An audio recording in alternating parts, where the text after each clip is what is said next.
I want to read you what you said, make sure I'm accurate. Here's what you said. President Trump is not like any sane leader. I'm very proud of General Milley for saying that President Trump is a total fascist. To Bob Wood, if he as chairman of the Joint Chiefs is calling the president a fascist, I'm so proud of him for breaking that barrier. The challenge is because most MAGA Republicans, they don't understand what fascism is. The reality is that they are in fact fascists themselves. Did I read that accurate? Senator, I am happy to discuss my personal perspectives with you separately at any time. That's not the purpose of the hearing today. Did I read that accurately? I believe so, yes.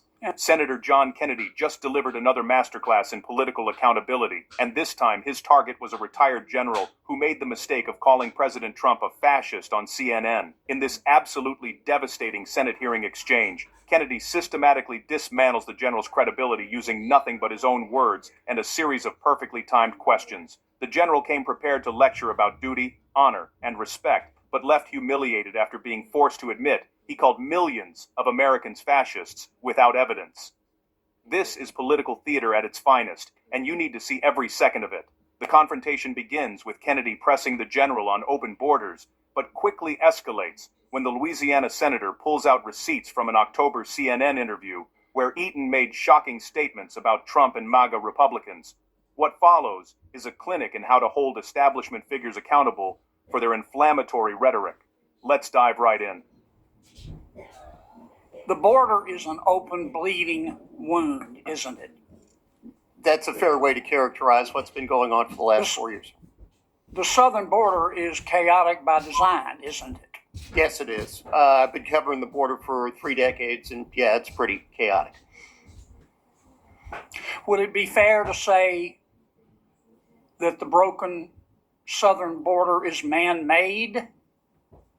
It would be fair to say that, sir, based on policies that have been implemented. And that man's name is Joe Biden, isn't it? That would be a fair assessment, yes, sir. Under President Biden, if you wait in line for legal immigration, you're a chump, aren't you? When you look at the benefits that have been given to people and the speed at which they've been released into the United States, I would be chagrined if I were waiting. You're a chump, aren't you? Yes, sir. General, Yes, you sir. believe in open borders, don't you? I believe in the rule of law, sir. Right. And it makes you angry that President Trump does not believe in open borders, doesn't it? Senator, I'm not here to discuss immigration policy. I'm here to discuss whether or not we use the military to enforce it. And it makes you angry that most Americans don't believe in open borders, doesn't it?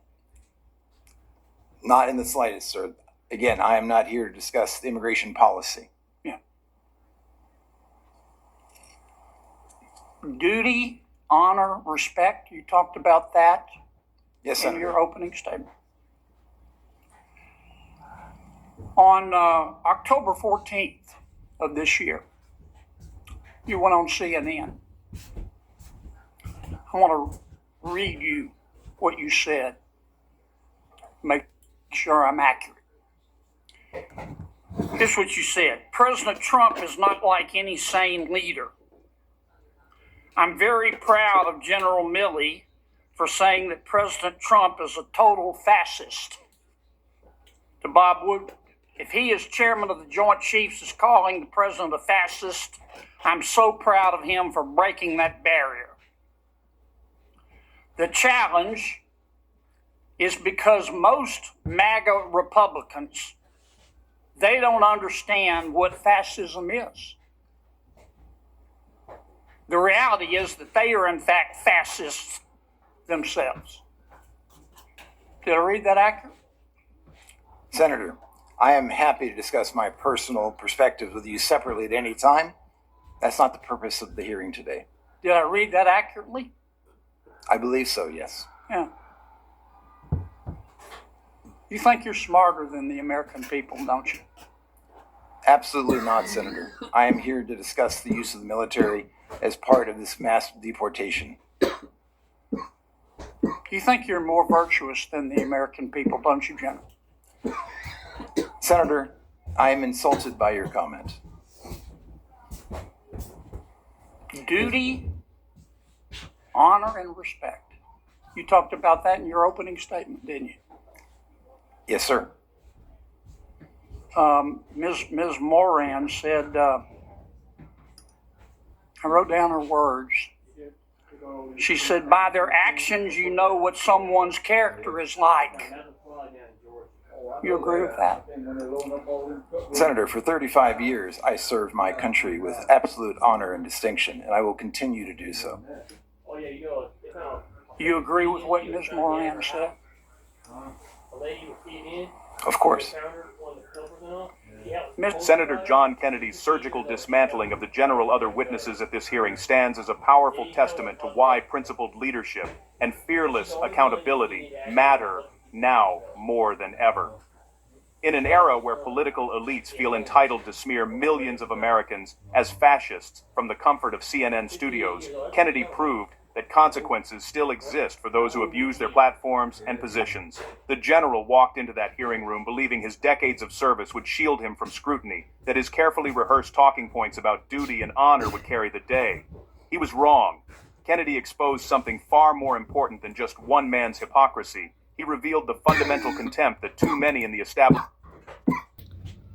This is how a lot of loudmouth Democrat generals are. Basically, that's how all the Democrats are. They think they're better than everybody else. If you ain't with them, you're against them. If you're not doing what they want, they'll try to kill you. If you fight against what they want, they'll have you assassinated, or doxxed, or harassed, or blacklisted, so you can't have no job. Once you bend down and kiss their ass, they happy. But when you stand up to them, all hell wants to break loose. Let's get back to the video.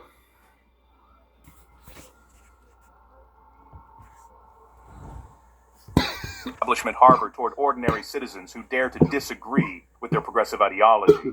When the general called Trump supporters fascists, he wasn't making a careful analytical argument. He was engaging in the exact kind of divisive, inflammatory rhetoric that tears nations apart. Kennedy understood this, and he made sure everyone watching understood it too. What makes Kennedy's approach so devastatingly effective is its grounding in truth and common sense. He doesn't need to shout, he doesn't need to grandstand, and he doesn't need to resort to personal attacks. He simply lets the facts speak for themselves. The general said what he said, tweeted what he tweeted,